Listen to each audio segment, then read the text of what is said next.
आनंदचे ग्रामदैवत श्री सिद्धरामेश्वर महाराज यांच्या यात्रेच्या निमित्ताने शहर आनंदात न्हाऊन निघाले असताना त्या आनंदापासून दूर काही चेहरे मात्र शांतपणे दुःखाशी झुंज देत आहेत.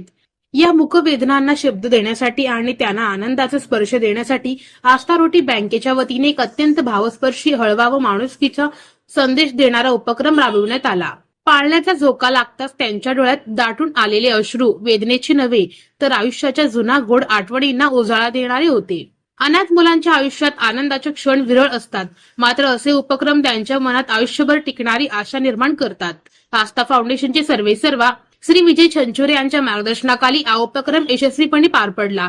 यावेळी पुष्कर पुकाळे, स्नेहा वनकुद्रे, विद्या सिंगम, मंगल पांढरे, विनोद भोसले, स्नेहा मेहता, प्रकाश डोंगरे, सौजन्य आले, राठोड सर आदींनी प्रेमाने व आपुलकीने सहभाग घेत हा आनंद द्विगुणित केला. एका दिवसाच्या आनंदाने अनेक दिवसांचे दुःख हलके झाले आणि जत्रेच्या गर्दीतही माणुसकी अजून जिवंत आहे याचा पुन्हा एकदा हृदयस्पर्शी प्रत्यय आला.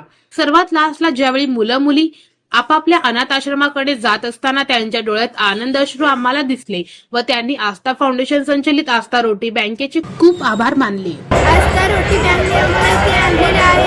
आम्हाला इथे खूप एन्जॉय केला आणि मौज मस्ती सुद्धा केला. आम्हाला खेळायला सुद्धा दिले, आम्हाला बांगड्या वगैरे खरेदी पण करून दिले आम्हाला. आणि आता आम्हाला भेळ काय काय लागते सगळं खाऊ घातले आणि आम्हाला खूप आमच्या सर्व हॉस्टेलच्या मुलींना इथे आणलं आणि त्यांना काही पण ते सगळं काय त्यांच्या हवं तुम्ही आठवणी करा म्हणून मी तुमचे आभारी आहे.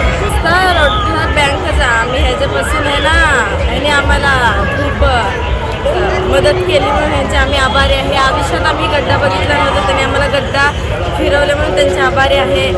की आम्ही आयुष्यात असं पाहिलं नव्हतं काय आहे, पण आमची ही पहिली वेळ आहे की त्यांनी आम्हाला गड्डा फिरवले म्हणून त्यांचे आम्ही खूप आभारी आहे. थँक्यू.